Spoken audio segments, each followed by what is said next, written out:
request our Professor Muktish Acharya from Department of Physics, Presidency University, to say a few words about this conference and to take the charge of this first plenary talk. Thank you all. Please stay tuned. Okay, thank you, Shovik. So let me briefly introduce Sebabrata Mukherjee. Dr. Sebabrata Mukherjee is currently working as an associate professor in the Department of Physics, IISc Bangalore. He was awarded the BSc in Physics from the University of Calcutta, probably from the VC College Rahura That is correct. in 2010, and the MSc in Physics from the Indian Institute of Technology, Delhi in 2012. Prior to his doctoral research, he worked as a project associate at IIT Delhi, and he got his PhD from Heriot-Watt University, Edinburgh, in the area of experimental simulation of solid-state phenomena in photonic structures, and was subsequently awarded the 2016 McFarlane Prize for the most outstanding contribution to the research at the university. He worked as a research associate at Heriot-Watt University and postdoctoral scholar at the Pennsylvania State University, USA. His research interests include photonics and condensed matter physics. And now I would like to request Dr. Mukherjee to share your screen and start presenting. Dr. Mukherjee, please. Yeah, thank you, Professor Muktish, for the kind introduction. I think my screen is visible now.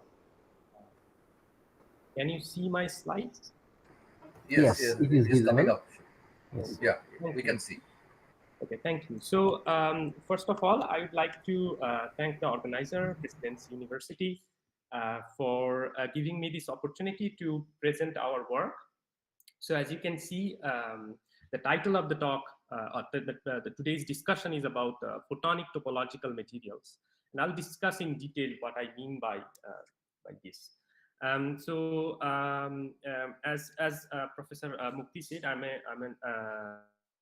I just joined IIC in September last year, and we are building an ultrafast photonics laboratory here, and to work in this domain, actually, photonics and condensed matter physics.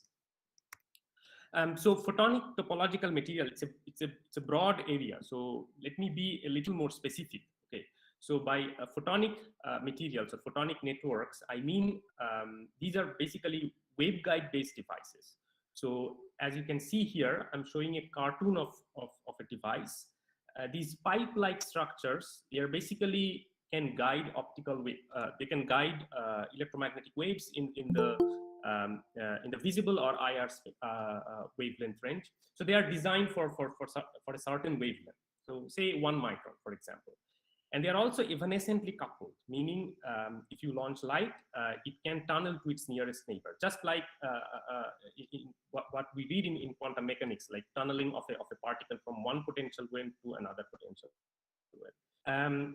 You can also see that I am deliberately moving or changing the paths of these waveguides, right? And they are done in a very precise manner, and also periodically in X, Y, and Z. Like in a 3-dimensional manner, you change the paths of these waveguides. And if you do that correctly, you can actually realize a topological material. So what is a topological material? I will formally define what it is. But before that, I want to tell you that if you have a topological insulator or topological material, then you can have these robust edge modes, as you can see in this animation. Have modes or states which live on the edge, only on the edge, and they can propagate one way, and they're not scattered by defects or disorder. So as you can see, this corner or these red circles here, they act as a defect. But there is nothing going in the opposite direction. It's unidirectional flow of light, or if you think about electronic system, you can say current. So this is basically what we are going to discuss. And so far, what I'm talking about is linear physics or single particle physics. We'll also see what happens if you introduce mean field type interactions or nonlinearity. And I'll discuss the models and our numerical results as well as the experiments. So, so I will take certain, so if a few steps from all these papers actually, and these were done in two different places. So these first two experiments, it's about the fabrication process and a type of topological insulator which we call anomalous Floquet topological insulator. Floquet means that the Hamiltonian is time periodic. So this part is basically taken from these two papers, and the experiments were done at Heriot-Watt University during my postdoc. The last part, which is about this interaction or nonlinearity in topological systems and solitons and its propagation. So this part was done at the Pennsylvania State University in collaboration with Mikhail Rexman. So let me also acknowledge my collaborators, so Dr. Now Professor Robert Thompson, my PhD advisor. Nathan Goldman is a theorist from University Libre de Brussels in Belgium. Patrick Weber, a theorist from Heriot-Watt. Erika Anderson, she's also a theorist from Heriot-Watt. Manuel Valiente, Alexander Spranklin. So Manuel was a postdoc at that time, and Alexander Spranklin, at the time he was a PhD student, and now he's working in industry in Edinburgh. Also, there is Hari Kumar. He's a postdoc now in Edinburgh. So okay. So with this introduction, let's try to understand what's the topological insulator. Okay. So these are a family of material with insulating bulk and conducting boundary states. So if you think about a two-dimensional electronic material, then this middle part, this bulk is insulating, but you can find one-way propagating states which live on the boundary or on the edge in this case for a two-dimensional material. You can also understand this from the band structure. So this is a typical band structure of a topological insulator. So as I said, there should be a well-defined band gap, and this is why I said it's insulating in the bulk. But you also note there leaves these states connecting these two bands, and the group velocity is finite at all k values. So these are basically the edge states, okay? And I also, here I mentioned that they are backscatter free, and you should see topologically robust edge transport. What does that mean? That means if you have a disorder or defect or a dopant, or if you have a corner, they do not go in the opposite direction. So what is not allowed, propagation in the opposite direction, like in this direction, that's not allowed, okay? And you can also understand that from this band structure. So you can see at these energy values in the gap, there is no state available which propagates in the opposite direction. So there is, so as long as the defect or disorder, its energy is within this band gap, it cannot scatter into any other state. So this is why it's not possible to backscatter. Let's take a few more moments and understand it in more details. Why do we see this robust transport? To understand that, let's consider a very simple model. We have these atoms, and we have a big defect in the middle. Okay, it's just a sketch. Okay. Now, if you solve so Vx is basically the potential, and this is the defect or disorder, basically a potential barrier. Now, if you solve the Schrödinger equation, you can show that if there is a wave moving along the positive x direction, then when it encounters this defect, a certain part will be reflected and the rest will be transmitted in general. Okay, and the reflectance and transmissions will depend on the details of this potential barrier and the energy of this, and there are many other details which you need to consider. But for a topological insulator, we know that this reflected channel is not allowed, right? That's why we have 100% transmission. Now, in the Schrödinger equation, because of the time reversal symmetry, we know that if you found a solution moving in the positive x direction, there is also a solution moving in the negative x direction. So to stop this solution which is moving in the opposite direction, the reflected channel, you need to break time reversal symmetry. And this was actually first done in a condensed matter experiment. It's a very famous famous experiment of integer quantum Hall effect, for which Professor Klitzing won the Nobel Prize. So what is happening here? It's I believe all of you, or at least most of you, have done this experiment of classical Hall effect in your in Calcutta University. When I was a student, this was in our BSc class. So basically, you measure. So we used to measure Hall voltage and all these things. So in this experiment, what they are doing, they are measuring the resistivity. So this is basically this is the classic Hall experiment. I'm not going into details. So when the magnetic field, so they are plotting it as a function of the magnetic field. So at low magnetic field, you do see the classical behavior. So you see this linear behavior. But as you increase the strength of the magnetic field, you reach the quantum regime, and you see that these plateaus, and they're extremely robust. What do I mean by that? So in any experiment, you will always find some noise, right? You measure the data 100 times, and there will be a noise. You can find a mean value and the standard deviation of the measured value. But these points are extremely robust. So the noise is almost nothing in this case. So they thought, when they unexpectedly discovered that, and they found this will be probably used for metrology. So for example, and now it is actually used for measuring, very precisely measuring resistivity.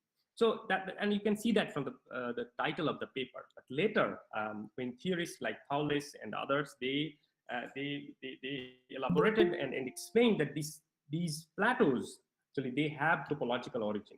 So these are basically different topological phases, and this jump is associated with the topological phase transition. Let's discuss that. I'll discuss that in the coming slides, but and of course in the photonic context. But so this was, of course, done in the electronic system, in the condensed matter system, and you can ask, is this phenomena unique to electrons or electronic system? And the answer is no. And in 2008, Raghu and Haldane, they actually proposed, they proposed a model, and they showed that the topological robustness, topologically robust age states can also, you can also find them with electromagnetic waves, for example. So this could be light in the visible wavelength or microwaves, right? And following this suggestion, in the next year, actually, so a group in the US, Marin Solecki's group, they actually demonstrated topologically robust age transport for electromagnetic wave. And this was the experiment, the schematic of the experiment. It was done in the microwave regime.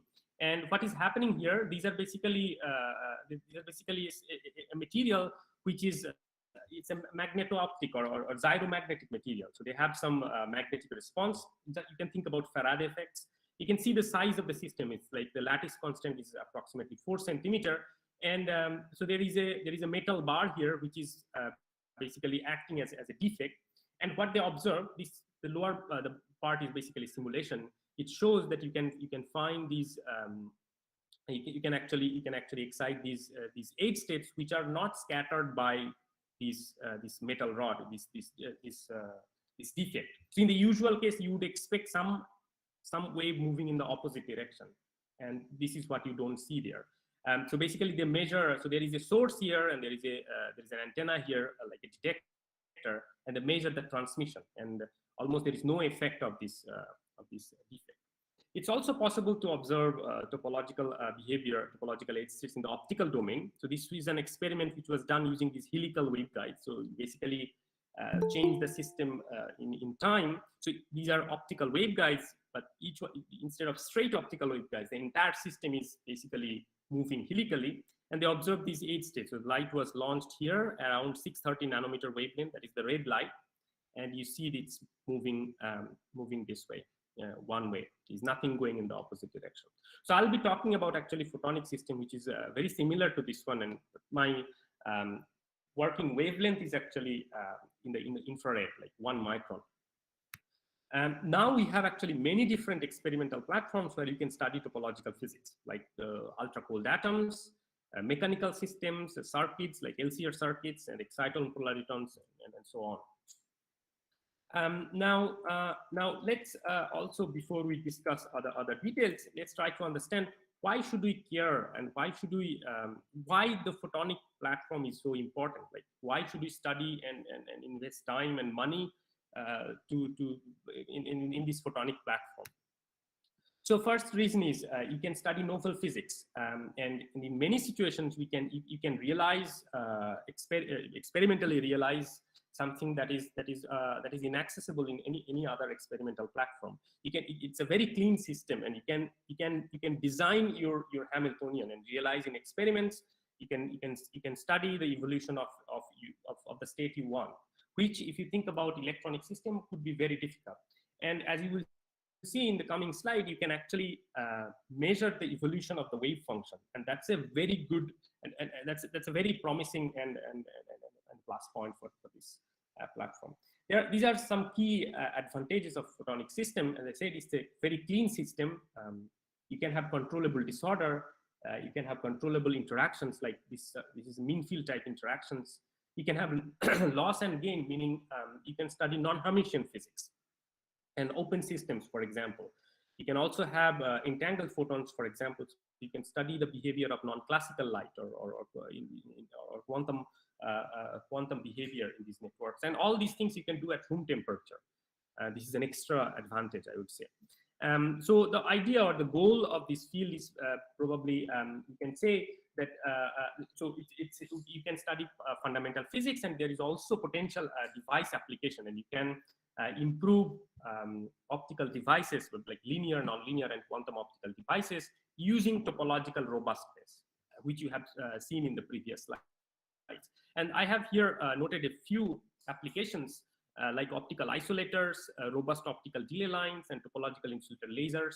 So the topological insulator lasers is at the moment is gaining huge interest in the community, and people are actually trying to find out what they can offer, which we cannot see in the traditional lasers which we have at the moment. Okay, so in this talk, as I said, we'll be discussing these waveguide-based photonic topological insulators, and I have given you a flavor of this field. Why should we care about photonic platform, and what are these topological insulators? And and now I want to tell you how we can actually create these waveguide-based devices and photonic topological insulators. And there are, as you will know probably, there are many different ways you can make optical waveguides. So the most familiar one is fiber drawing technique. So in CGCRI Kolkata, there is it's available, and I mean, if you think about other places like University of Bath, they have very nice fiber drawing system. And also there is photolithography, photorefractive crystals, and many other techniques. But all these techniques, they have also, they are good for something, but there is also a minus side. And so if you think about the type of device we want to make, where I want to move my waveguide in X, Y, Z in the way I want, in a desired manner. So for that purpose, the most powerful and unique technique is femtosecond laser writing.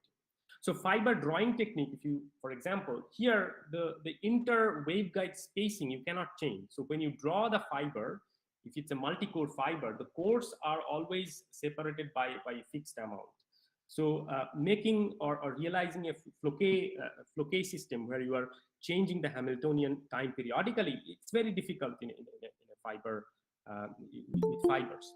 Probably you can do a few things, but not everything we want to do.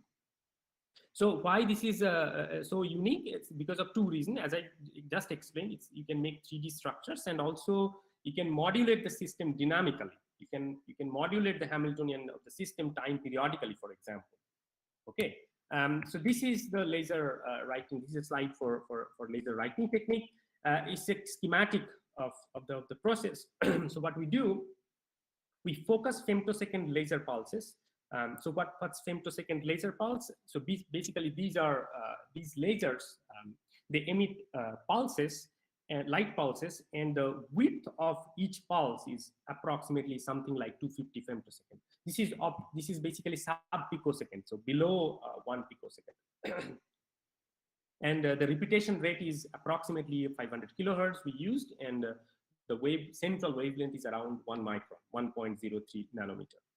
So we focus these laser pulses, and you need to choose the right parameters. If you do, I'm not going into details, but if you do that, you can change the refractive index near the focus. Okay, and the type of substrate we use, for example, fused silica or borosilicate glass, you can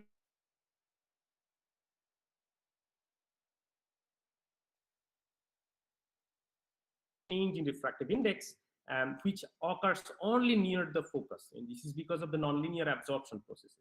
And this is enough actually. And to make an optical waveguide, what we do, we simply translate this substrate in a very precise and delicate manner, and also in a three-dimensional path. And if you do that, you can have this structure with increased refractive index. Now, you know that if you have, inside a glass material, if you have a region with increased refractive index, that will act as a core of an optical waveguide. So it can guide light through this. You can bring two waveguides close, and then you can have evanescent tunneling. It's basically like hopping from one side to another side. So we can make optical waveguides, and as I said, it's a three-dimensional technology. It's also material flexible. You can make waveguides in a wide variety of materials. So if, for example, there are applications like if you want to make photonic devices for 3.4 micron wavelength, for example. So this has application in astronomy. So their optical fibers doesn't work, because optical fibers usually they work up to 2 micron. If you want to, for example, detect Earth-like planet, and you want to make these devices which works at 3.4 micron or 10 micron, for example, then you need to use a technique like this, and this is the uniqueness of this technique. Here I'm showing the schematic, the cross section of a single optical waveguide, so that you can guess or at least have some idea about the size of each waveguide. So this is roughly 3 micron by 5 micron. This is basic. This is not the refractive index profile. It's just the micrograph showing that there is a structure here, and the approximate dimension is 3 by 5 micron. This is the mode profile. It's the fundamental mode. If you are from a condensed matter background, you can think this is as the s orbital of an electron. So it has this elliptical shape, close to elliptical. And so the major axis is approximately 10 micron, and this one is approximately 8 to 9 micron.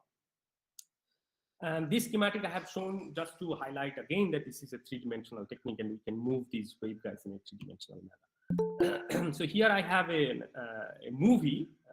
This was actually taken at Heriot-Watt, and we are actually building this technology in our lab here. We have started the process here. So this will show you this laser writing process, how we move these stages. So this is a very, very delicate and high precision stages with nanometers precision. And also repeatability and stability. And this is the lens basically, which I have shown here. It's 0.4 NA lens. And if your eyesight is good, you can also see the spot here, the laser spot. With bare eye, you can see it, but your mobile camera is actually sensitive to IR. So it can actually detect this 1.03 nanometer wavelength. So here you are seeing a circular motion basically. I wanted to highlight that you can have any motion, basically, any motion you want here. Okay, good. So laser writing technique also, it has other applications, like you can make devices for microfluidics and optofluidic devices using this. So after laser writing, if you dip the sample in HF, you can selectively etch, and you can make these micron-sized devices, which has application, for example, in clinical optics, medical science, for sensing, and others. Recently, this is data storage. It's a recent development. So Microsoft is building actually. They are building these laser written structure which you can use for data storage. So you can say, okay, why is this so important? Because I can use my USB stick, for example, to store data. But they are talking about, so they are saying that you can store data for thousands of years, because you are making some structure inside glass, and we know that glass can exist without any problem for many, many years. Now that number, I got it from Microsoft website, so I don't know how reliable that, but they are saying so that you can store data for thousands of years. And in fact, recently they have they have stored and read out a classic Superman movie, which is something like 76 gigabyte in this 7 centimeter by 7 centimeter by 2 millimeter piece of glass. And instead of pixels, they have these voxels. These are basically laser written structures. So the point I'm trying to make here, what I'm trying to convince you, that laser written structure is not only important for academic research, what we do, it also has huge application in industry. And this is happening, of course, in US, but I'm pretty sure that very soon, probably in India as well, we'll be making devices, not this one, but something which will be good for daily our civilization and daily life, probably. Okay, so with that background and introduction, let me tell you about our experimental platforms. Let's get back to our photonic lattices. So by photonic lattice, I mean these periodic arrays of optical waveguides. So here I'm showing you a photonic square lattice. So you can see the cross section looks like a finite square lattice, and each side is basically a straight optical waveguide. Meaning, if you launch light here in the middle, it will tunnel to its nearest neighbor, and you will see basically the propagation of light and its evolution along the propagation distance z. So starting from Maxwell's equation, you can show that this evolution of light is governed by this equation here. So here z is, as I said, propagation distance. K naught is the free space wave vector. It's 2 pi over lambda, where lambda is the wavelength of light. And delta n is the refractive index contrast. So nxy is the cross-sectional refractive index. So at the moment, I'm considering that n doesn't depend on z. And n naught is the average refractive index, so delta n is the index contrast. And psi is basically the slowly varying amplitude of the electric field. It is a function of x, y, z. Now, if you look at this expression, this equation carefully, you'll very soon realize that this is something familiar to us. It's just like our Schrödinger equation. The only exception is that instead of time, we have z here, right? So here you can say that this equation is analogous to the Schrödinger equation, and z is basically analogous to time. And this slowly varying amplitude of the electric field psi is like our wave function. And minus k naught times delta n acts as an effective potential for light wave. So if delta n is periodic, we have a periodic potential for light. So meaning we have a crystal. If you have a system like this, it's basically crystal, a two-dimensional crystal for light waves. Okay, and here, as I said, the waveguides are evanescently coupled, meaning the state in one potential well has a very small overlap with the nearest neighbor. And if you remember this, the solid state course, this is what we discuss when we study tight binding model. So basically, these are in optics we say coupled mode theory slides. So if you have a trivial lattice, so I'm not highlighting the lattice size, but it's basically like this, a square lattice. So if you have a trivial lattice, you will and imagine I'm launching light on the edge. So if you let it evolve. So this animation shows what you can see. So this is basically numerical simulation. You are launching light here, it moves everywhere. It goes in all directions, right? So it's a discrete diffraction on the edge, basically. So the lattice is like this. I'm not showing the lattice size here. If you have a topological lattice on the other hand, and if you launch light here, and if you excite the edge states efficiently, you will see that the light is moving only along the edge. There won't be anything going inside the bulk. And this is one-way propagation. There will be no light moving in the opposite direction. And this is what we will see in the coming slides. So why we are calling this anomalous? This is something I'm going to explain. It means that the standard bulk topological invariants are 0, and still you see topological edge strength, and you'll find out why so. Okay. So after the so we all I think safely assume that we all know the traditional band theory. So if you think about introduction to solid state physics, Kittel or Descartes, what you read, I'm talking about that. So so basically every band. So if we know the band index and the moment, and so you can use the band index and quasi momentum to specify every band, right? But after the invention or discovery of integer quantum Hall effect and the theoretical development after that, we realized that the band theory we study in our bachelor's, BSc or master degree, that's not, there is something incomplete, and there is something which you need to add there, and this is basically the idea of topological invariant. So every band, every block band should be actually associated with a topological invariant. These are integer numbers. So what are they? Let me explain. So for a static system, the standard topological invariant is known as the Chern number.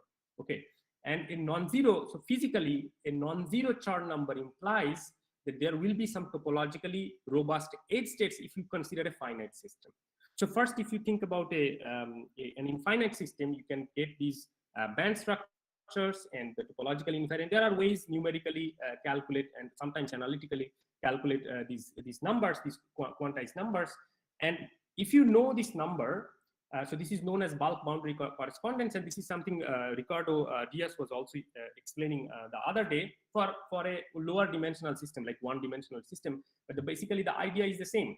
So if you know the Chern number of a band, so for example, this is +1 for this upper band, this is equal to the number of edge channel below the band minus number of edge channel above the band. So this is what I have written here.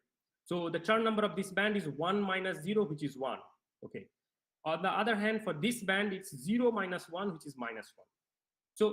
So this Chern number can tell you how many edge channels are there in the system. So if you have a finite system, then it can tell you about what's going to happen on the edge. So basically, you are calculating some quantity using using an infinite system that is defined for the band, but it can tell you the properties if you have a finite system. So what is going to happen on the edge? Okay, I guess if you have any questions, you can ask. By the way, so another thing I want to highlight here. So because so for a static system, because we have translational, so the lattice is this periodic in space, we have quasi-momentum, right? So basically, plus pi by a and minus pi by a is the same if a is the lattice constant. So basically, this band structure is like a cylinder. I guess you know about this.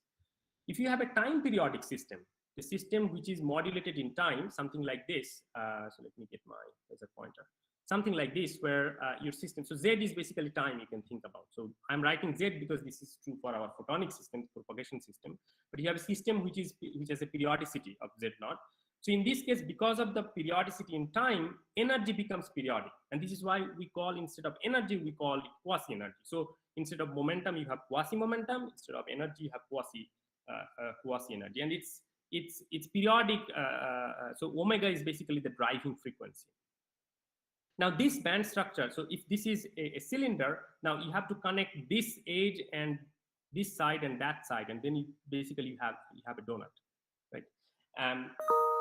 Now so I'm explaining probably too many things here, but my goal is to convince you that in a periodically driven system, you can have this situation where the standard topological invariants are 0, but you still have topologically robust edge states, and that's why it's called anomalous. So what I have told you so far, that if I know the Chern number, I know the topology of the system and how many edge states are there. Now, if the Chern number is 0, you would guess that the number of edge states will be 0. There won't be any edge states.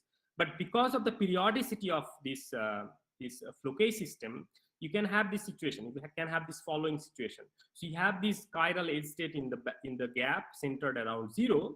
You can also have another edge band which is connecting these, which is basically traveling across this plus minus omega over 2, and basically connecting the band from the other side. So if you think about this band, this apparently looking upper band, then the Chern number is 1 minus 1, which is 0. For the lower one as well, it's 1 minus 1, 0. So you have a system for which the bulk bands are, it looks like the bands are topologically trivial, but it's not, because these modes they have the properties of these are topologically protected edge states. So actually this problem was highlighted and first proposed in this paper in 2010 by Kitagawa and his colleagues. And in 2013, Rudner and his colleagues, they basically solved this issue, and they said that you need a distinct topological invariant for a periodically driven system, and this is known as the Floquet winding number. Okay, without going into too much details, I think I have convinced you what is a topological insulator. I mean, how the band structure looks like.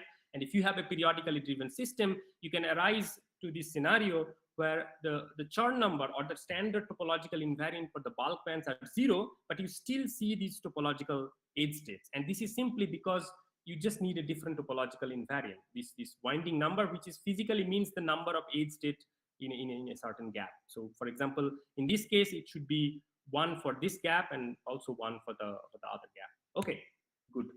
So let me now tell you about this model we realized in the experiment. Okay. So for a static model, so imagine you have an electron here. Usually you will have, so this is square lattice. You can assume, so you know that that it can hop to its nearest neighbor. And this probability of hopping, I call it J. It is uniform, so it can move in any of these 4 nearest neighbors. So at the moment, I'm considering a type binding model with nearest neighbor type binding model. Okay. So this is the case of a static system. Now I am saying that I want to change the system periodically, but how am I going to do that? I want to change this hopping amplitude or the evanescent tunneling, whatever you call, in a periodic manner. So there are 4 steps in the driving protocol, and in the first step, only these blue bonds are on step 1. In step 2, this yellowish or orange bond, and step 3, green bond, and step 4, the brown color bond. So let me play it so let me slow it down. So in the beginning, only J1, and then J2, and J3, and J4. So you see, it's a clockwise manner. I'm switching on and off in a clockwise manner. So let me try it. Let me play it again. Okay. So this is how I am switching on and switching off these bonds. Okay. If you think about a condensed matter experiment, is it possible? It is impossible, okay, to do this. Or maybe it will be possible in the future. At the moment, it's impossible. But I will show you with photonics, this is something you can do. You can realize a model like that. Okay, now I am going. So this is as you will see that if you do this within certain parameter space, you can realize a Floquet topological insulator. But let me take the limiting case, which is the simplest one. So what is that?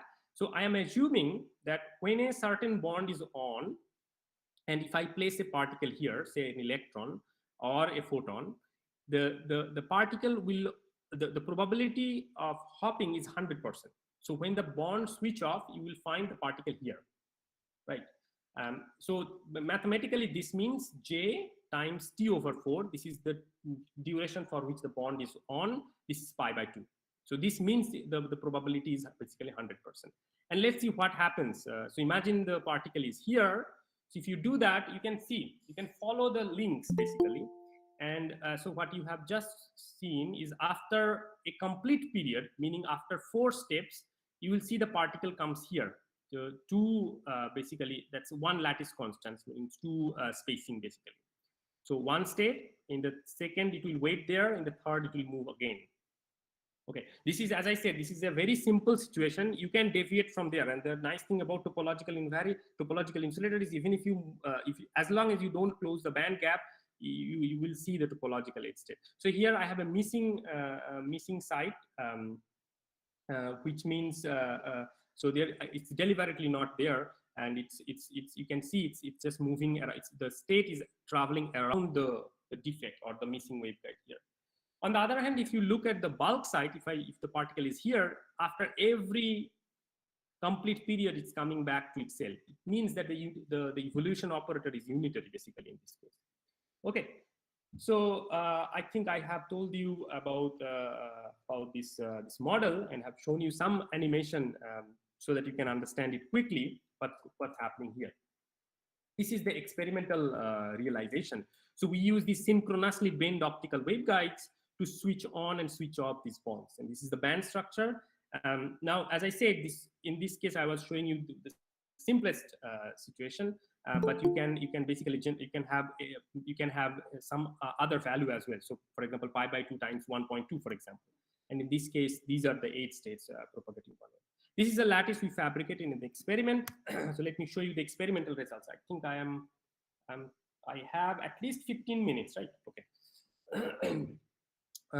So this, what you see here is, okay, so this was the experimentally fabricated lattice. So these white dots, basically, they are the core of the, these are the cores of the optical waveguides, right? And this is the input facet, by the way. And here, what I'm showing you the output intensity distribution. That's basically mod psi square after a propagation of 70 millimeter. Um, and these white circles, basically, it's basically guide to the eyes, okay? And they basically indicate the lattice sites, okay? And this red square tells you where I am injecting light at the input. So light was injected here at the input at time t equals to 0 or z equals to 0. And after the propagation of 70 millimeter, you see it's moving by two spacing, meaning this is basically one lattice constant. Okay, this is after 140 millimeter, and this, it hits the corner.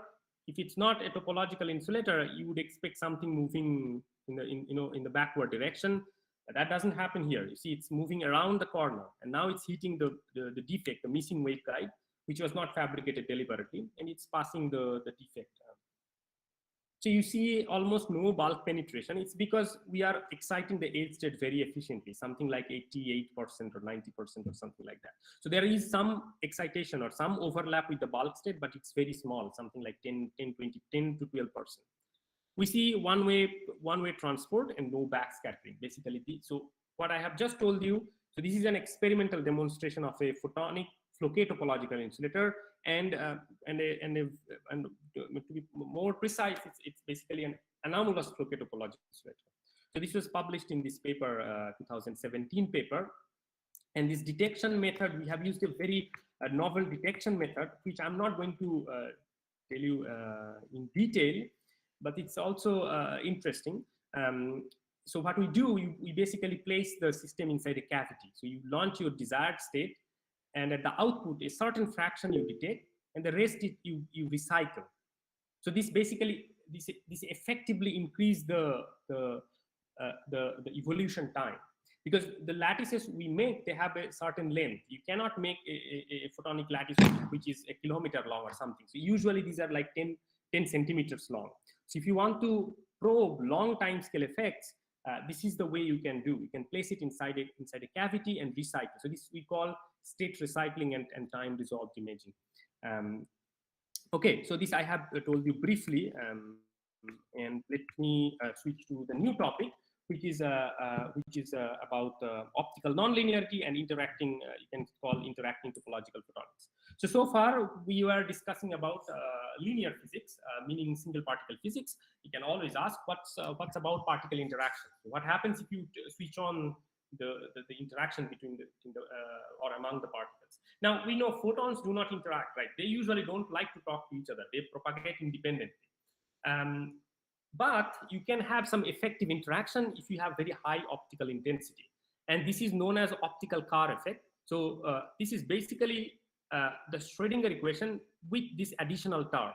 So this is basically the linear part of the Hamiltonian.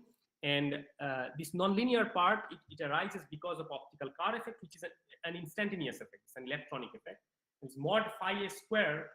You can see it's intensity dependent, right? I would also like to highlight that this equation, mathematically, it's the same as the Grotz-Kitaisky equation we used to explain bosonic interaction in a Bose-Einstein condensate, for example.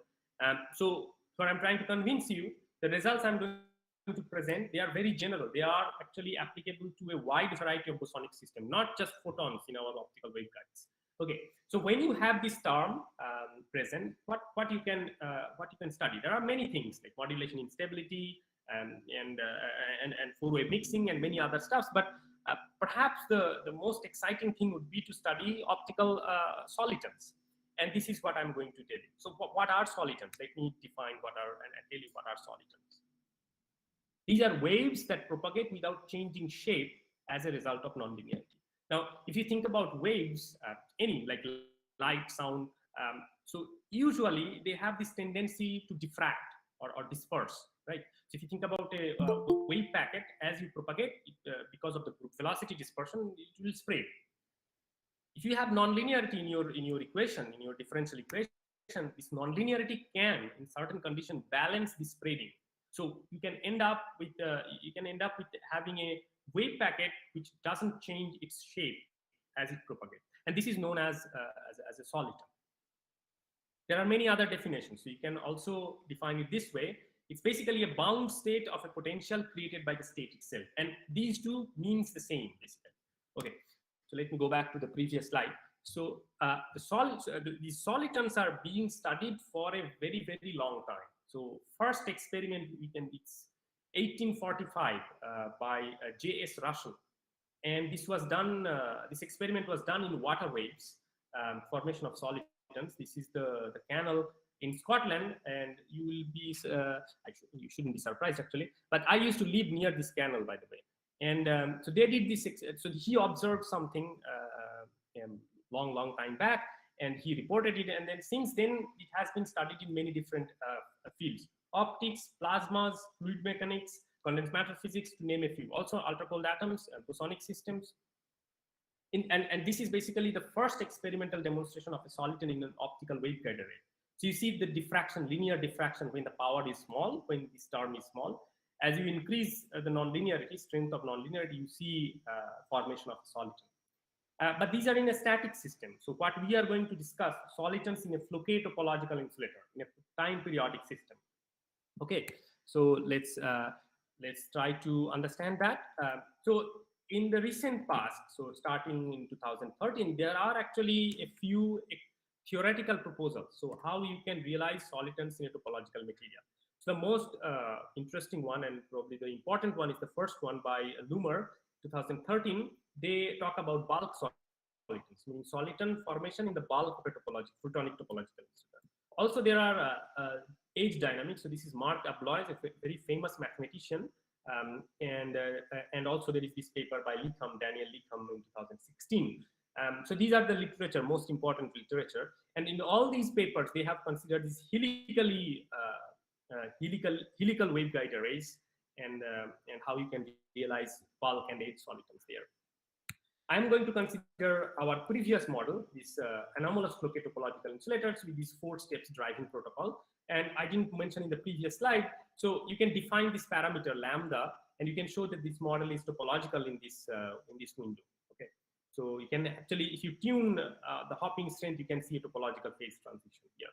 So in the first step, we confirm that it's a topological material by detecting these edge states. So if you launch light here, it moves. This is the upper edge. It moves this way. So if you launch light on the upper edge, it moves this way. If you on the bottom edge, it moves the other way, right? That's what it should happen. That's what it is expected actually. Okay. So we use a numerical method, which is known as self-consistency method. So the idea is to iteratively calculate a soliton solution. Okay, and you start with a gauge solution, and you introduce this nonlinear term, and you end up getting a solution of this nonlinear Schrödinger equation. This is a nonlinear, like a nonlinear eigenstate. Okay, and for our lattice model, we found this type of solution. So I'm showing the dynamics for one complete period, and you can see that it's moving. So it's shape preserving in a Fouquet sense, meaning it comes back to itself after each driving period, but within the period, it is allowed to change its shape. Okay. You also see this cyclotron type motion. It's basically rotating. The peak is rotating. So this is, of course, an observation from our numerics, and we actually calculate these solitons as a function of nonlinearity, and we found this family of solitons. Okay, so what is the novelty in terms of, like, what is the difference from static solitons actually? So let's try to find out. So it is a sketch. So in the static case, the solitons are formed from the linear modes, and as you increase the power or nonlinearity, the energy of the soliton goes downward for the focusing nonlinear, meaning when this sign is minus. It means that a soliton becomes more and more localized as you increase the power or the nonlinearity. And I will show you the experimental results associated with this one. But with our Fouquet soliton, it's different. It's again because this axis, the vertical axis, is periodic. So as you increase the power, the soliton family comes back to the linear modes again. And we know when they are close to the linear modes, they are delocalized. So as a function of nonlinearity, for the flow case system, we expect delocalization to localization to delocalization. Unlike the static case, where you should observe that the localization, it becomes increasingly localization as you increase the power.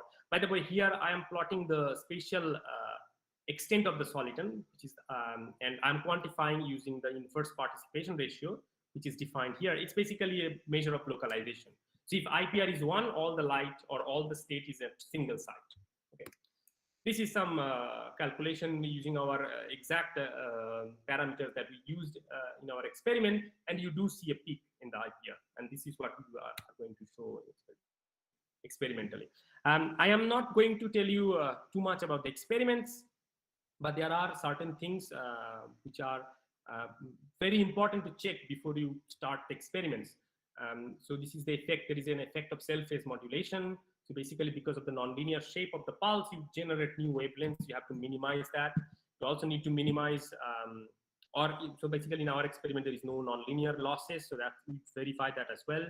Negligible chromatic dispersion. So basically what I'm trying to say that in our experiment, the state is a function of both Z and time, because we use laser pulses to access nonlinearity. And you need to make sure that you are in a parameter space where this equation is valid. So you are actually simulating this equation in experiments. Okay, so this is the static case. So these are experimental results. Okay, in the left-hand side, I'm showing the output intensity distribution. So I'm launching light here at this arrow, and you see it diffracts. On the right-hand side, I'm plotting the IPR as a function of input power. So let's see what happens as I increase the power. Okay. So you see, as I increase the power, the state becomes increasingly localized. In the static case, this is a trivial lattice, by the way. Okay, square lattice with uniform hopping. So this experiment. This is a baseline experiment which gives you the confidence that things are working in the experiment, and it shows the formation of highly localized soliton in a standard square lattice, and it also gives us confidence that we have enough nonlinearity to see to probe the flow case soliton.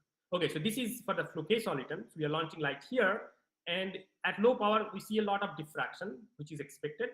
As we increase the power, you can see that the IPR, it becomes localized, it becomes increasingly localized, and it shows a peak, and then it becomes delocalized again. So this is the key difference from a static lattice. So you see a peak in localization. So you observe, and this is happening because the soliton family because it's a flow case system, basically. It's a time periodic system. So you are expected to see that. Okay. We also observe the cyclotron type motion basically by measuring the intensity after. So this is after 2 driving period, and this is after 1.5 driving period. So you have probably noticed that the most intense side basically moves on these 4 sides. So I have shown it here.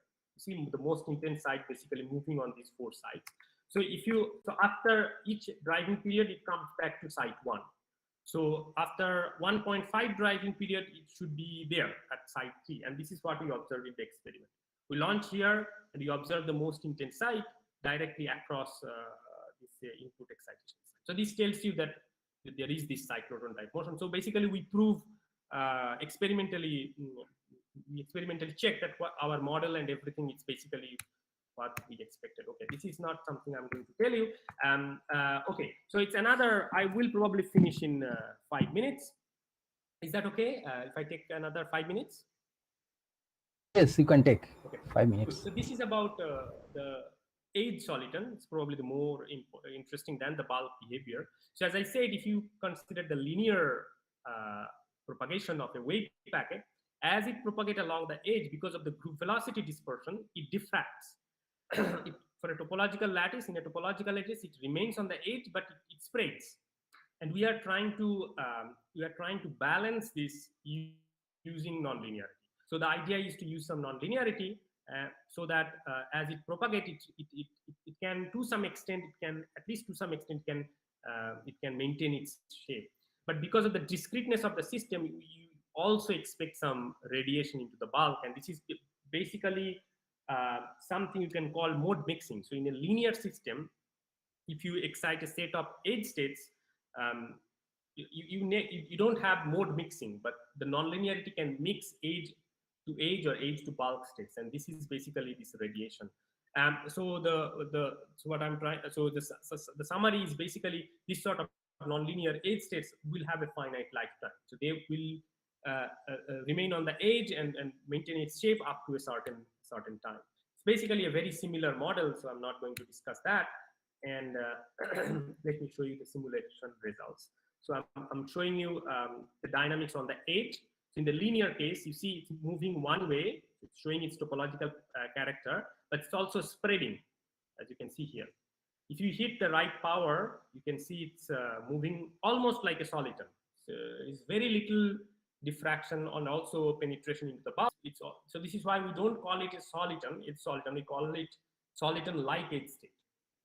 Okay, if you go to higher power, you also again see diffraction. So for a given propagation distance, if I plot the inverse participation ratio or the localization, I should again see a delocalization to localization to delocalization.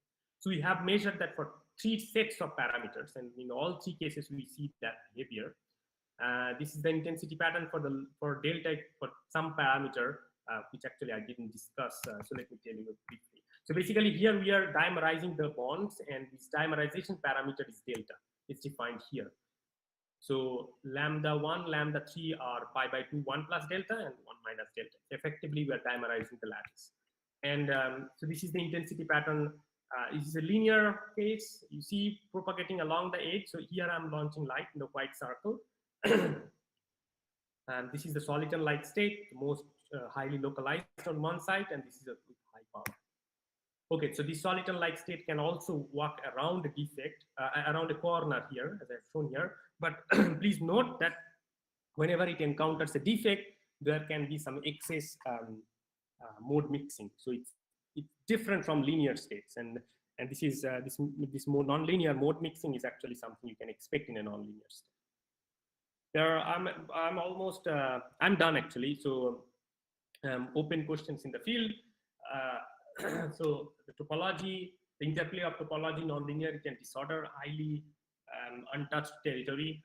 People are still thinking about like what can be done, and this is probably the $1 million question. Like we don't know exactly, because these are very these systems are not intuitive at all. In linear system or single particle case, you can guess many things. Here it doesn't work basically. So you need both experiments and theory, and this is basically what I have written here.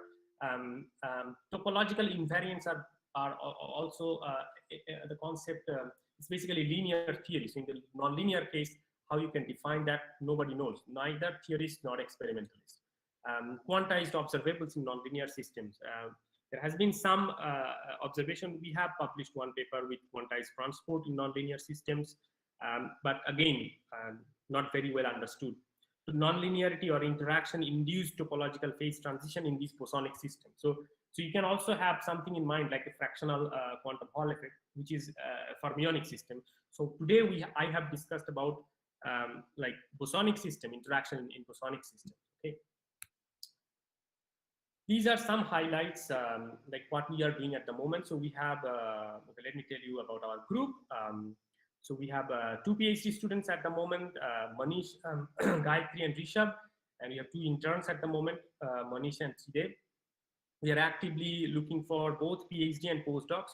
So if you know anyone interested to do postdocs in this field, basically photonics and condensed matter in topological systems, you can contact me. And there are very prestigious, highly prestigious fellowships, institute fellowship. This is C.V. Raman postdoctoral fellowship and this Institute of Eminence. You can contact me directly, send me an email with your CV. So, okay, after this, so I have introduced you with our group, and this is basically 2 separate projects. So the first one is realization of synthetic flux in a 2-dimensional lattice. And using this synthetic flux, you can actually have a topological lattice. So this is a different way you can create topological lattice, and you can study Hofstadter spectra in the photonic domain. So these would be more like the quantum Hall-like states in the photonic platform. And we are also interested to do some to study nonlinearity and disorder. So these are some initial simulation Rishabh reproduced. So not reproduced, I should say. I mean, there are some proposals in Condensed matter platform. We are basically designing the system with waveguides. So this would be some. These are basically, this is one possible design for the system. So these are basically waveguides which are circularly carving. The refractive index is also changing along the propagation. It's a very complicated system, by the way, and we do see topological edge states here. Gayatri is actually working on a few different projects. So one of them is basically about these different optical modes, spatial modes. So these are basically you can say higher orbitals. So this is s orbital. This is like px orbitals, and can we switch on the interaction between them, like coupling between them, and what can be studied in higher orbital physics. This is also here doing, and we are very grateful to IISc for startup grant and also ISRO for funding. Okay, so I have discussed femtosecond laser writing. I have given you a brief overview of this field, told you about our fabrication technique, told you about photonic lattices, Fouquet engineering, anomalous Fouquet topological insulator, and nonlinear topological photonics, particularly solitons on the edge and also on the bulk. These are our funders. So basically both projects were funded. So the first two were funded by Harriet Watt and SUPA, Scottish University Physics Alliance. And the nonlinear part was actually funded by Penn State and ONR, Office of Naval Research. So thank you very much. If you have questions, I will be very happy to answer. Thank you, Sebabrata, for your excellent presentation on your pioneering work on topological insulators. And students are eagerly waiting to interact with you via their questions. So there are some questions in the chat box. So let me read this question. Sure. So first question is from Moitre Kundu. Is this Schrodinger-like equation applicable only for the photonic square lattice? I mean, if we construct a photonic lattice which is not a square lattice, what changes do we need to incorporate the equation? No equation, no change. So if you think about the equation in the beginning, no, it doesn't have to be a square lattice. So I have shown most of the results with a square lattice, but if you look at this one, it's a honeycomb lattice, like a graphene, you can think about. So there are a lot of models. So what Ricardo was presenting the other day, SSH lattice and H states on the SSH, and this has been, people have demonstrated those. So any two-dimensional lattice you can think about, square. I mean, there are 5. I think, honeycomb lattice, maybe. Yeah, there are 5 like Bravia lattice in I think 5, right? So you can basically do in 2D and 1D any model. So yeah, that is possible. Totally possible. The next question is from Tuhin Devnath.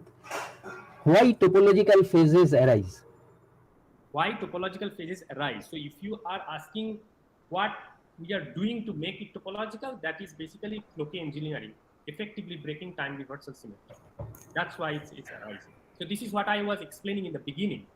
If you remember my first couple of slides, so why topological, why these edge states are appearing, because you are basically presenting the reflected channel by breaking time reversal symmetry. One more question from Samrat Rai. The topological properties of photonic or other systems is mostly observed in the linear regime. So can you provide any way to deal with nonlinear regime? So that's what I discussed. That was the last part of my talk, right? I don't know when they asked actually the question. Maybe in the beginning they were. No, I think they asked it in the beginning. Right. Yeah. So, by the way, I should highlight that this was, so the first experiment I was telling, this Fouquet topology, this is the first observation of the interplay of topology and nonlinearity. Okay. So there are actually now, I think 3 or 4 papers, or maybe 5 papers, and 3 of them are from our group, my previous group basically. And there is also 1 or 2 demonstration from Alex Zamait's group in Germany, Rostock, University of Rostock. So yes, there are a couple of experiments, and so far there is no experiment in ultra cold atoms. But many things we learn from ultra cold atoms, and there are a lot of things they learn from us. So probably they will do something in the coming years. Amrita Mukherjee is asking, can we call the edge states as topologically protected even if Chern number is 0? Yes, yes. The Chern. So for the case I said I discussed, it is the Chern number is 0, but you have a different topological, a distinct topological invariant which is non-zero. The winding number is 1. So in this topological, think about the topological class. There are many different topological invariant you can define specific to the system. For example, Ricardo was talking about Zach phase the other day, right? So that's so there you don't discuss Chern number in that case. So it's the Zach phase. This is how people define the topological invariant. So yes, for our case, and this is the beauty of the system. The Chern number is so the bulk bands apparently they look trivial, but they're not. They're not. Shushmita Jana is asking, can we get edge states even if the bond length of the square lattice is not equivalent? I would say it's not clear. Your question is not clear. Maybe you can send me an email with some elaboration. But usually, yes. I mean, imagine you are in a topological phase and you are changing some bonds or adding some on-site energy, or you are perturbing the system somehow. Okay, as long as you don't close the band gap, it remains in the topological phase. That's the beauty of these systems. One question from Shovik. Why are we considering only single site excitation for photonic topological experiments? No. Is it just for beginning with the simple case? Yes. Another query, what happens if we tune, suppose increase T very slowly, the driving period of a Floquet topological insulator? It's very, very, very good question. So let me first answer you. Why single site excitation? It's simple. So when you design all these things, you have to think about what is accessible in the lab, what we can do in simulation, and you have to also think about publication and all these things. You can make use for example spatial light modulator, and this is what we are doing at the moment. So there are situations where we can have some simple we can simplify experimentally. So already the experiments are so complicated. So the single site excitation just makes it. It's actually we can handle the situation. So it's not an excuse basically. So you can so for example the thing I was showing here, so you can prepare states like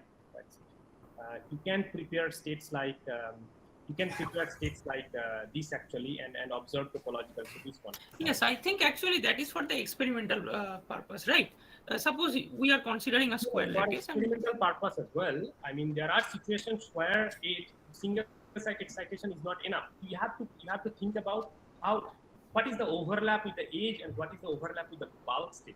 Yes, exactly. About the position of that single site, if it is in the edge. You may encounter a situation where single site excitation is not enough. So in that case, we have to launch like in multiple sites.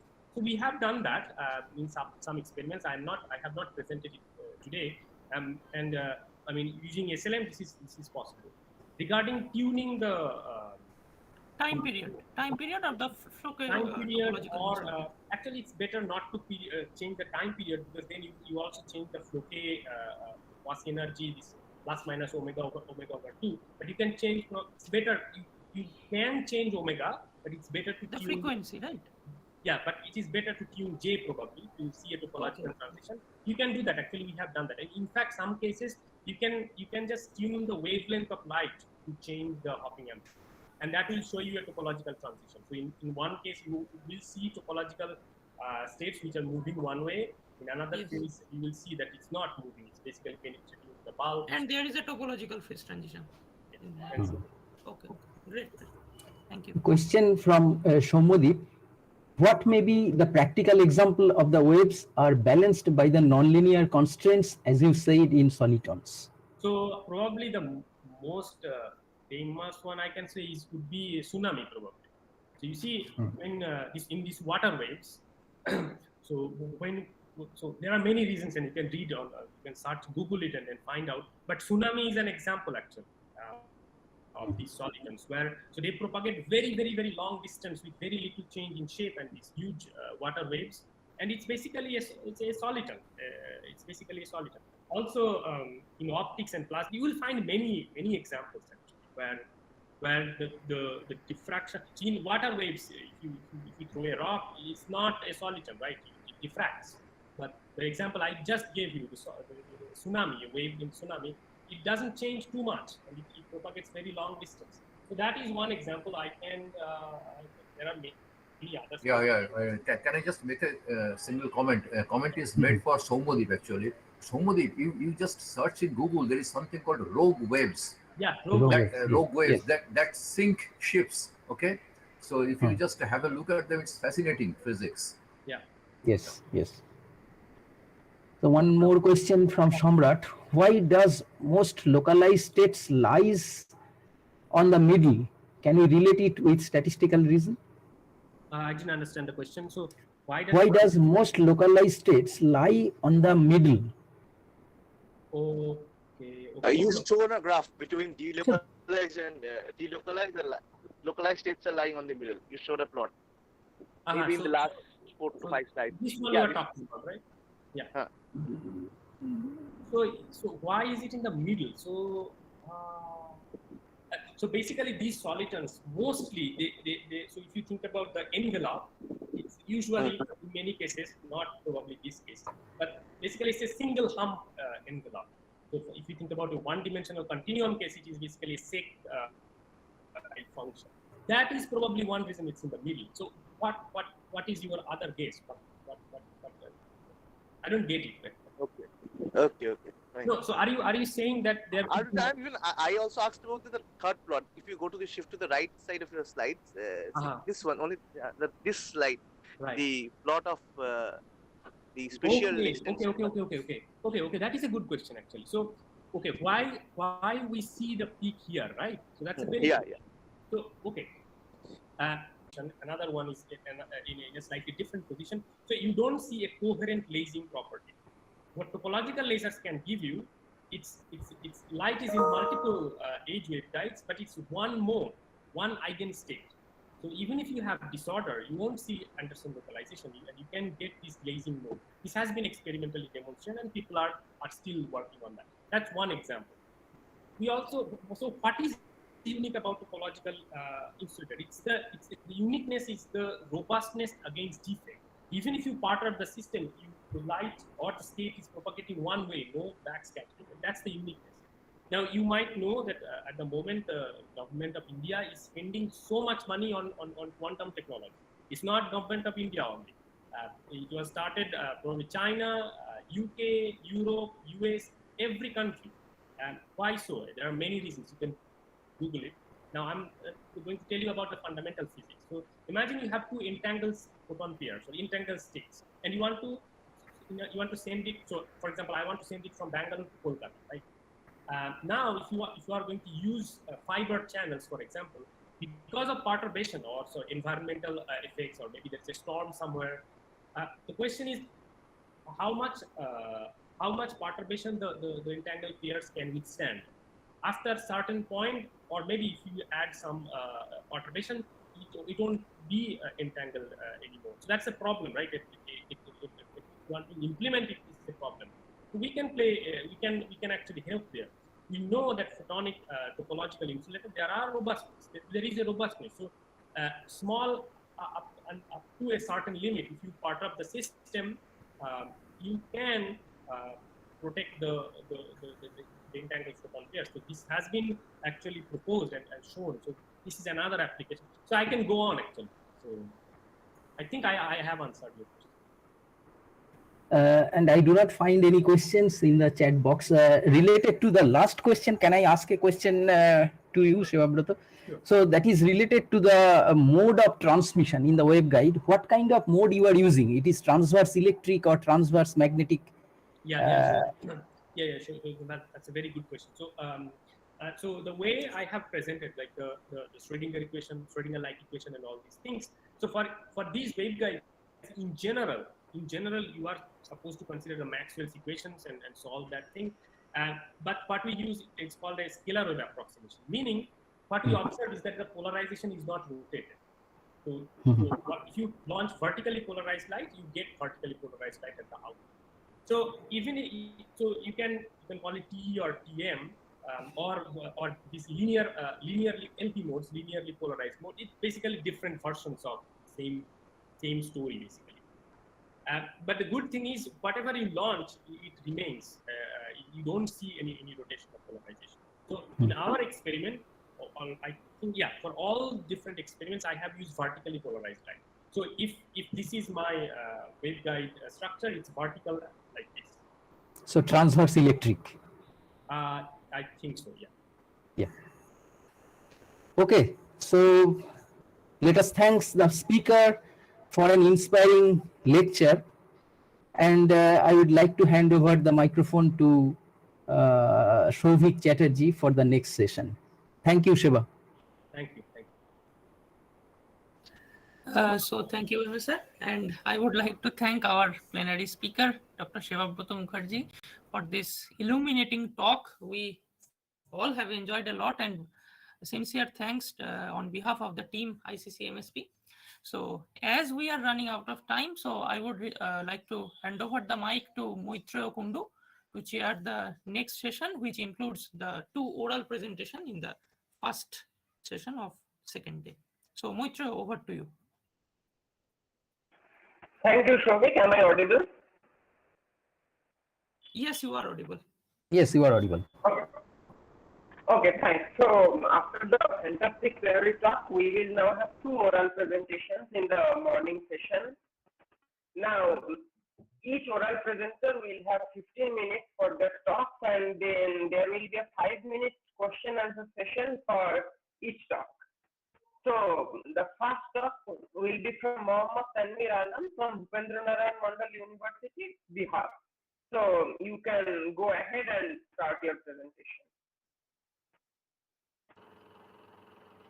Hello. Hello. Yes, you are audible. Yes. Audible? You're audible. Okay, sir. Thank you. Is my visual PPT? Hello. No, you're audible. So my PPT is visible? Not yet. Your PPT is not visible yet. Your screen is not sharing.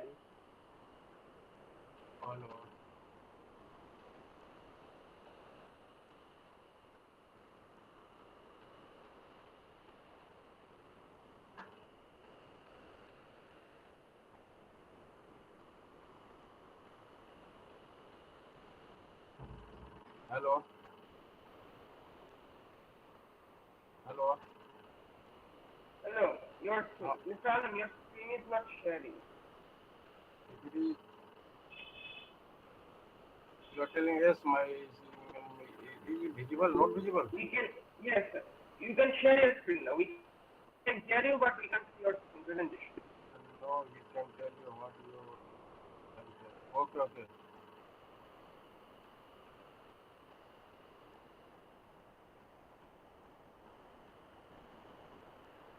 Hello.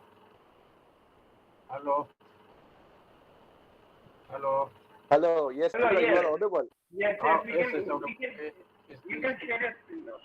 Screen is visible? No, it's still not visible. Not visible. I am presenting here, not visible.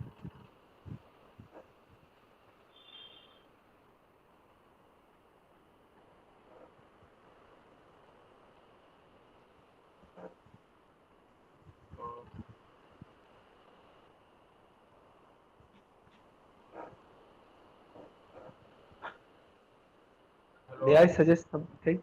Screen is visible? Tanvir, you can send a mail with the PDF to ICCMSP and they can probably share the screen. Okay.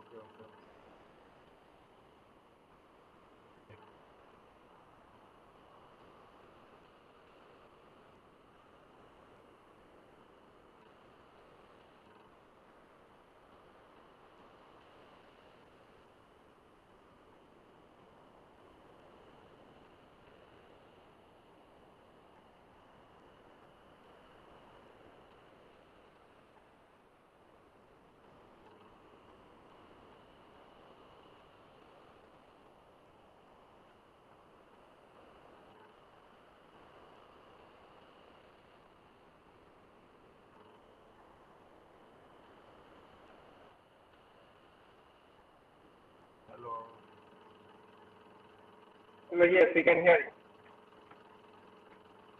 I will try later. You can.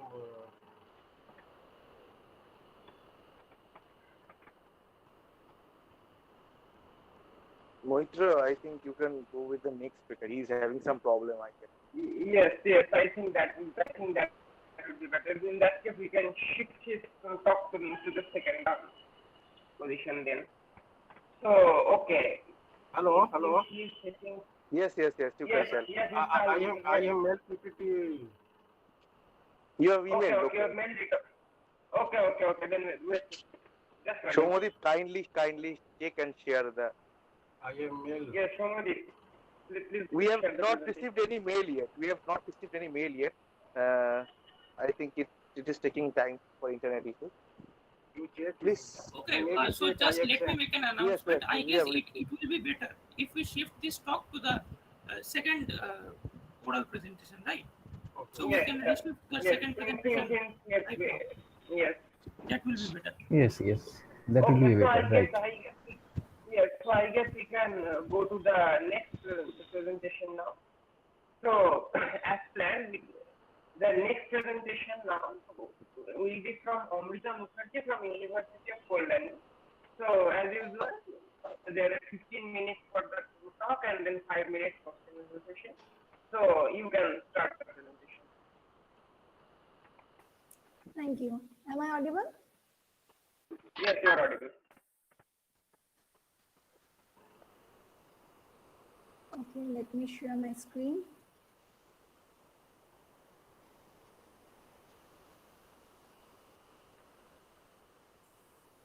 Is it visible? Yes, Yes, it's visible. Okay, thank you.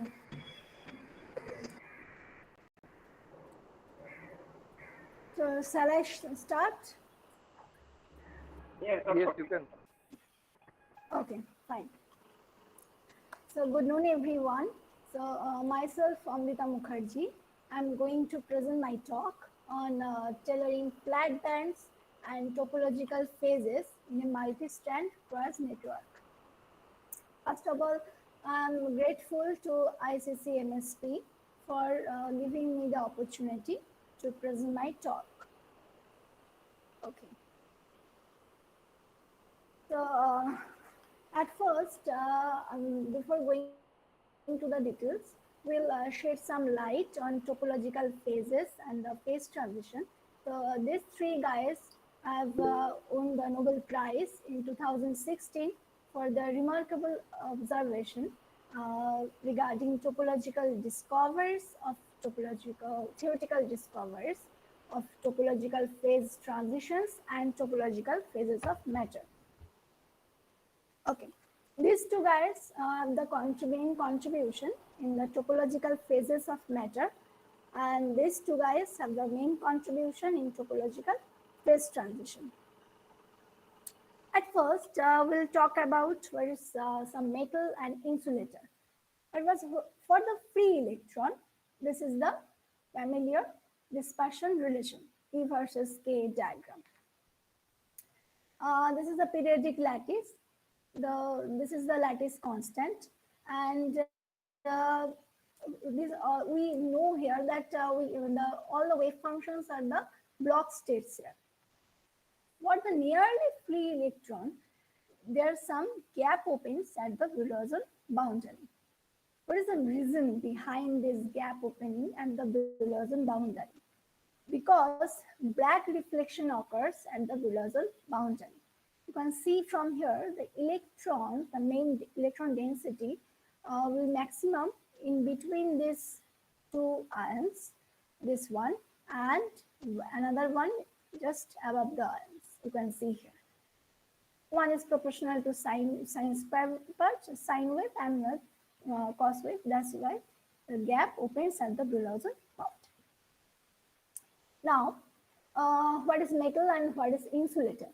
We will explain it giving the idea of field states. If you take one bottle full of water and you are shaking it, if it is full of water, then the water can't move here and there. right? And this is for the insulator case. You can see from this filled states. And if you take just half filled water bottle and you are shaking it, the water can move from here and there. So it is from half filled states. This that means there is metal. Free electrons can move and is insulator. Two electrons means one is for the spin up projections and another is for the spin down projections. Okay, the main the path breaking observation is the quantum Hall effect, which is the main origin of this topological insulator. The 2D electron gas is trapped at very low temperature in uniform magnetic field, and and you can see there's two kind of resistivity. It's longitudinal and the transverse. From the longitudinal resistivity, you can see there is a it's zero, whether the transverse is some Plato region. Why the longitudinal resistivity is zero? Because of dissipation less flow of electrons, because Landau levels completely failed and there is no states available for the electron to scatter into, and for the this transverse resistivity in between two Landau levels is the Plato regions is constant, and when we are increasing the magnetic field, that means the electrons are trapped here and they are going to the edges of the material. Okay, you can see that these electrons will just moving around the edges, along the surface of the material. So the new material comes here.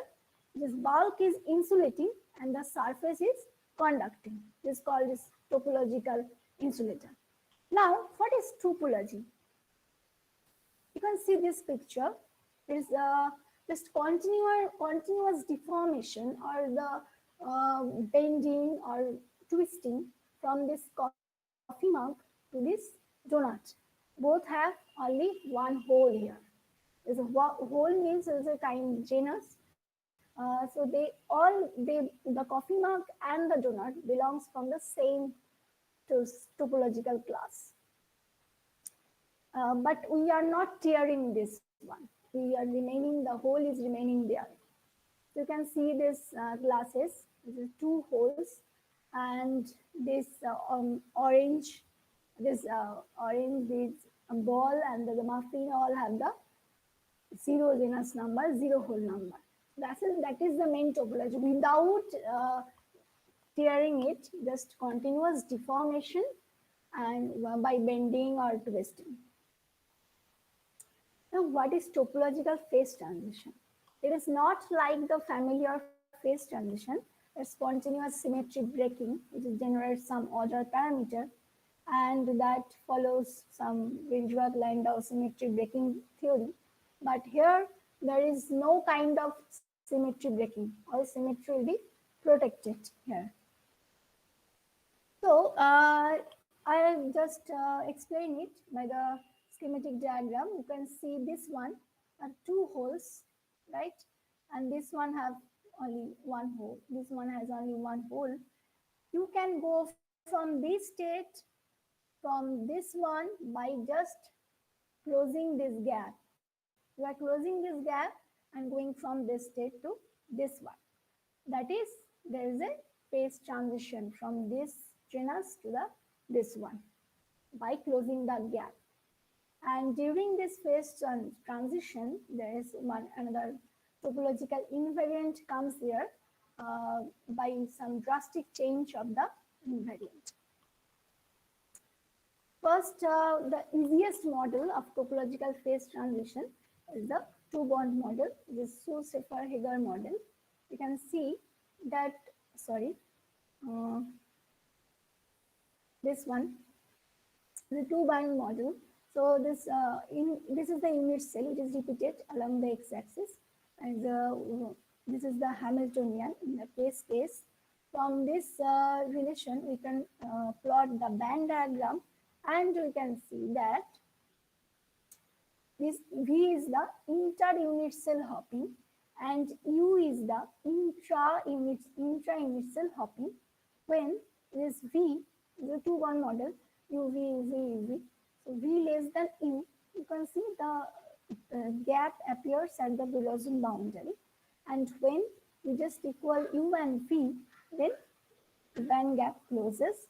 And again, when V greater than U, band gap again opens up at the boundary. What is the main observation thing here? The dark phase. This dark phase means some topological invariant we calculate in case of one-dimensional periodic lattices. Before this phase, dark phase was 0. This is a trivial case. And when we are going to, after closing the gap, we are going to another one, then we are getting this dark phases quantized. That means there is a drastic change of dark phase. This is the famous formula of dark phase, and this quantized. So there is a topological phase transition occurs here. Okay. Now I will give some outline about my work about this tailoring flat bands and topological phases in Cross network. This is the schematic picture of the multi-strand Cross network. The staggering hopping, this UV, UV, UV, they are the cross hopping, and this is the backbone hopping, and this is the vertical coupling. For the simplicity, we are taking only the two-arm ladder network. This one, this is the backbone hopping, this vertical coupling, this is the next nearest hopping. So in this case, this box is the image set. We can write the Hamiltonian in the case space. The main feature of the topological phases is the symmetry protected. So this Hamiltonian has the time reversal symmetry time reversal symmetry protected. It also has the chiral symmetry, and this is the chiral operator, and also exhibits the inversion symmetry. Along this line, this inversion symmetry is protected here. Now I will talk about the band diagram, the dispersion relation. From the Hamiltonian in the K space, we can plot the bands with respect to K. This is the Brillouin boundary. And we can see for this kind of parameter, V less than U, this is V and this is U. We can see that dark phase is non-quantum, 0, trivial case. And when just V is equal to U, the same picture, that gap closes here, and when it's also greater than, band gap again opens. And the dark phase is quantized. So this topological phase transition. But there are so many number of hopping parameter here. It's Tx, Ty, U, and V. So it's better to understand. For the better understanding, we can just using one scheme, which is a decimation scheme, to map this ladder network in the SSH, which is the simplest model, simplest two-bond model, to understand this topological phase transition. Decimation means you are just rescaling it. You are just wearing a glass and you want to see just this size, not this size. But physics remains same. You are not decimating the wave and the amplitudes, just rescaling it. And we are just decimated along this round. Now this all sides will be 2 by 2 matrices. Okay, and there is some change of basis. Okay, not going to the detailed mathematical calculation. Just look at here. This is the using the tide binding framework. This is the difference equation for this parent lattice. You can see here, and by decimating this, we are just recast it into a 2 SSH chain. One have the hopping is Tx minus U1, alternating hopping, Tx minus U1 minus V, another is same thing, just Tx plus U and Tx plus V. You can see here the same thing, or the difference equation from the SSH. Only just they are the rescaling. Okay. So from this equation, we can see that the band gaps will closes at this value. You can see here, this Ty is set to 4 and this 1, and epsilon is on-site potential, it is 0, it is set to 0, and you can see that band gap closes here. And by tuning this one by greater than this, following this trend, we can just opening up the gap at the Wilson boundary. So it is the easiest, it is one of the easiest way to solve the puzzle, which is a destination scheme. Another interesting feature is to understand what is the position of this flat band. Flat band means it's a non-dispersive band. There is no kind of dispersion. This blue guy is the flat band here. If previously we have decimated from this parent lattice to this one, now we will rescaling it one more step and going into a periodic one, right? So this is the difference equation for this chain, and you can see this is the hopping parameter between two sides. If we set, just look into this one, if we set this Tx minus u is equal to 0, then there will be no overlap between the wave functions of these sides. So electron will be trapped here. It can't move here and there. That's why it is a no kind of dispersion. So we are getting a flat band, non-dispersive band. And the position of this band will be controlled by tuning these parameters. And it is doubly degenerate as we are taking U and V equal. What happens if we just unequal this U and V? The flat bands will be shifted. The degeneracy will be lifted up. Nothing else. For this flat band or non-dispersive band, there is a kind of amplitude distribution. What is this? This is called compact localized states. Means the amplitudes will be localized here in a compact way, so that it can't go from the electron when it looks into the system, it can't go from one side to another one. That's why there is no kind of dispersion. Here, just along the yellow shaded one, the amplitudes are non-zero, but here is 0, and again non-zero and again 0. Okay. Okay. Now we have already shown that we have the quantized surface from which we get from the bulk. That's why when we are just cut the system and put some open boundary condition, an edge state appear at the gap. Topological insulator means the surface states are conducting and the bulk is insulating. But it is for completely 1D case, that's why edge states are localized here. You can see for amplitude distribution for this gap A state that the amplitudes are completely pinned at the edges of the system, and it is decaying when it is going to the penetrating to the bulk.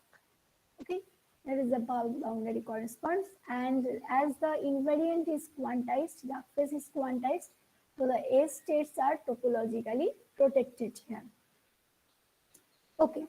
This one is another one is a 3-arm ladder. Using the same prescription, we can describe this and recast it into a SSH chain. But the main interesting thing is that the central part will remain as a 1D chain, just like a 1D chain. Other upper and the lower part will give the flavor of the SSH chain. Hello? Amrita, terribly sorry to interrupt, but the 15 minutes are, so you might want to finish. Okay. Yeah, sure. Thank you. Okay. So we will get the same flavor from this 3-arm ladder network. You can see here there's a flat band which already explained in the previous case, and degeneracy is lifted, and this is band gap closes here and again is opens up here, and there is a change of the phase, and the central part will remain the same. It's just like a periodic one digit. And same thing from the this age state, it is completely pinched at the edges of the system, and it is decaying when it is penetrating through the bark. So there are many more experimental evidence. Just in warning, you have already learned about this for topological lattices in the field of photonics using the femtosecond laser pulse. We have already fabricated using this femtosecond laser pulse technique, and there's a topological age states, and also the topological free chain. And for okay, this one will be better to understand. If we write down the potential matrix for this one, you can see after diagonalizing this one, you will get only these eigenvalues, epsilon minus root 2 ty plus and this epsilon. So for the central part, it is always like this periodic one digit. And for the upper and the down part, it will always get this to SSH. The same thing will happen when you are considering this five-arm ladder network. The central part will be like this, and the rest of four will be like this one. I have a comment for Shovik actually. So just I want to, Shovik, Yes, sir. the two-arm ladder is getting down to two SSH chains. It is not a result of decimation. It is a result of a change of basis. Chain basis, right. Okay. Using the decoupling scheme, you are just change of basis. Okay, I got it. Thank you. Okay, I don't see any more. Okay, Can I ask a question? Yeah, Amrita? sure. Yeah. This is due to the change of basis. So what is the reason for this? To recast the Hamiltonian in a convenient form, are you changing the basis for that? Yeah, that's why, because you can see there are so many number of parameters. So that's the main flavor that we are trying to just decimate this into SSH chain. It's the easiest way to tell about this phase transition by tuning what kind of parameter.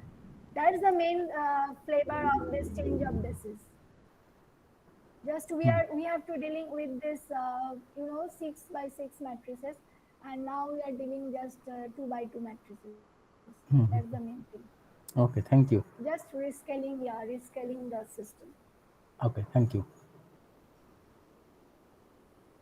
Okay, so I do not see any more questions from the participants. So let us thank Mukherjee for the very nice presentation.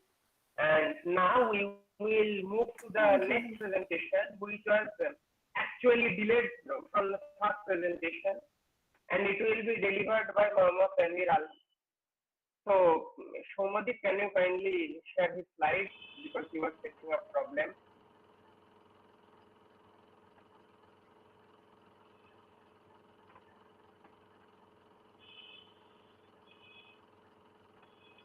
Okay, yeah, we can see the slide. Hello, yes, Mr. Alan, you're audible. Hello. Audible, sir? Hello. Mission, can you raise the volume just a little? Your voice is coming very faint. Hello. No, yes, we can hear you. Hello. All audible? Yes, we can hear you clearly. Okay. Shomadip, can we share? Okay. It's visible now. You can start now, Mr. Alan. Thank you for the opportunity, giving opportunity. Sir, my topic is negative longitudinal magnetoresistance in Weyl semi-metal, and this topic is under the guidance of Dr. Devendra Prasad Singh, Associate Professor, PNM Mirpur. Sir, Weyl semi-metals are topological states where the electronic bands disperse around the pair of nodes, Weyl points, chirality left or right. The discovery of well semi-metal triggered exponential method for exotic quantum phenomena as chiral anomaly. From the chiral anomaly, non-orthogonal electric and magnetic field induced a chiral density imbalance for result of negative magnetoresistance. However, it is a question that what extent is survives chirality is not defined. When the Fermi energy is far away from the well point, the Fermi surface forms spin polarized banana-shaped electron structure in the whole pockets attached to pair of well points. Although the chiral anomaly is not well defined, the observe a large negative longitudinal magnetoresistance that appear in collinear magnetic and electric fields. Next, when we do experiment for well fermion semi-metal, we have to identify that in which material well nodes are close to Fermi energy, by the quantum oscillation for the measurement of PAS and PAP, by the combination of band structure calculations, we determine the Fermi surface of both compounds. The distance of well nodes to the Fermi energy is 10 to 15 MeV in both compounds in PAP. Fermi surface pockets separate surrounding each node in a pair of well nodes. Well nodes, whereas in PAP large pockets surround spheres. This is the result of well-defined chirality and PAP. So, PAS compound is a choice of research in the chiral anomaly. The longitudinal magnetoresistance is very difficult to measure in clean compensated material due to their strong field-induced conductivity and isotropy. Discussions and methods. Well fermions was first predicted in ferrochloride. This breakthrough comes in the beginning of 2015 after the prediction of well nodes in the band structure of compounds like PAS, PAP, NBS, NDP. This Fermi surface was confirmed by APRS, resolved photon emission spectroscopy.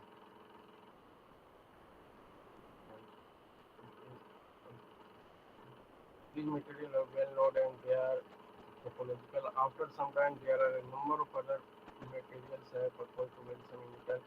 There are a number of other materials proposed to well fermion in bulk etc. can be obtained by chiral anomaly. In particle physics, there has been imbalance between the left hand and right hand fermion in the presence of parallel electric and magnetic field. Magnetic field. Well semi-metal, this will induce bulk negative longitudinal magnetoresistance. There is a strong report of the chiral anomaly in all four members of PAS family. The work about PAS family is a part of what is their search for experimental method of well fermion. There are theoretical prediction of well fermions in other physical quantities, but its chiral anomaly is very important.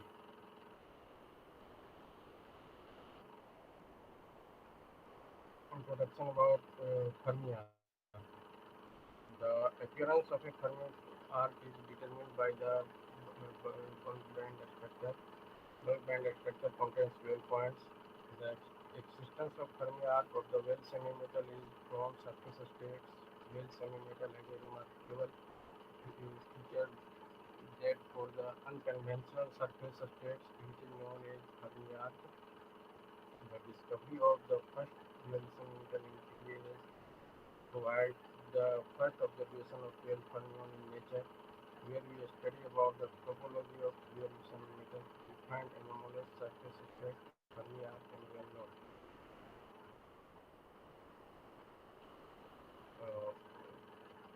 Fermions in nature find in the form of direct fermion, Majorana, and well fermion. Existence of new type of well fermion emerges at the boundary between the electron and hole.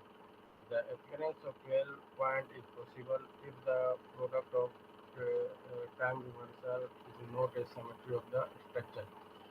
There is two figure, one left right point like surface, thermal surface, and between the electron and hole pockets.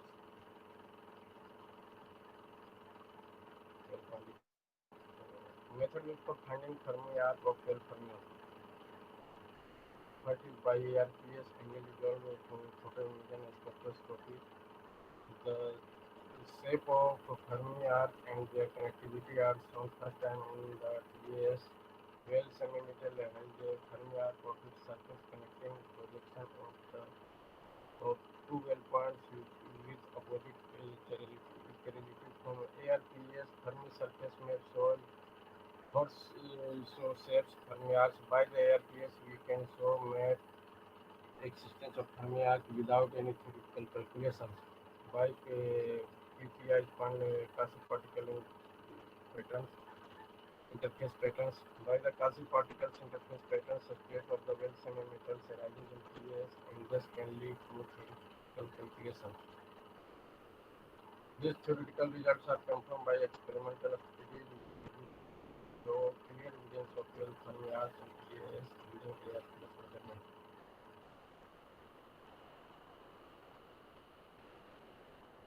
Kerenian topology of the Fermi surface.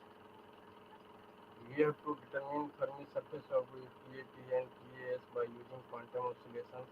The oscillation is detected by detected resistivity as well as magnetization and magnetic torque for various directions of the magnetic field at low temperature. The sum of low period density, mean cells size of Fermi surface pockets and calculations alone are not uh, able to predict the shape of the Fermi surface. Experiments are needed to find the right method of calculation so that Fermi surface is produced.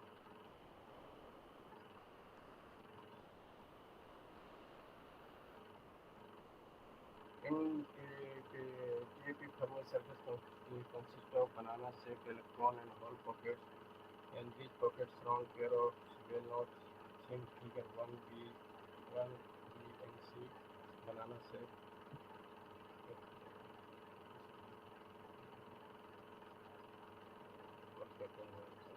pockets are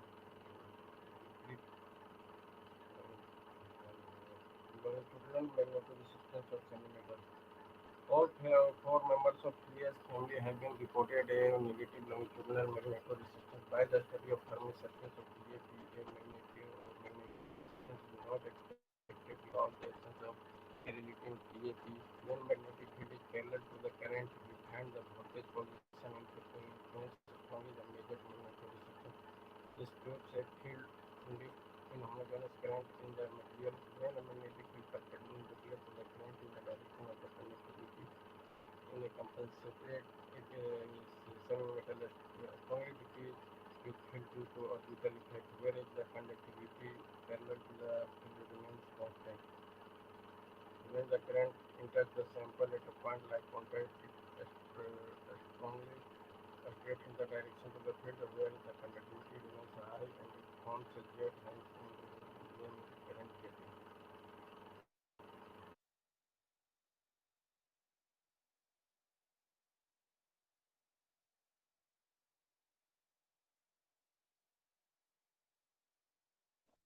The speaker has left somehow, I think. Hello? I think the speaker has left the meeting. I think we should wait for some time. I guess he's facing We some should wait for connection. 3 to 4 5 minutes. We can mail him. I'm mailing. Bandwidth is or something. Let us wait for a few minutes. 3 or 4 minutes.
Okay, it seems that the speaker is facing some serious connectivity issues and we are trying to contact with him, but we still cannot. So please stay connected for 1 or 2 more minutes. We can see if we can contact him.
Okay, seems that we cannot contact the speaker, so unfortunately we will have to end the session now. We will ask him to upload his presentation in the Slack channel, so you can ask him any questions there in the Slack channel. So sorry for the unfortunate ending of the oral presentation session. Yeah. So Okay. in any case, so we will. Sorry. So in any case, so now we will have a break and we will start the afternoon session from 2:30 p.m. with the plenary talk from Dr. Sumanta Kundu. So with this, I end the oral presentation session here. So over to the host, Shovi. Yeah, hello. I am really sorry on behalf of the ICCMSP team for this unfortunate ending of the oral presentation session. The talk was going on, and suddenly the speaker have maybe some internet issues also. So I would like to conclude the morning session here, and we shall resume at 2:30 p.m. We have a plenary talk by Dr. Sumanta Kundu from University of Padova, Italy, starting from 2:30 p.m. So please stay connected, stay tuned, everyone, and thank you all for listening. I would like to conclude.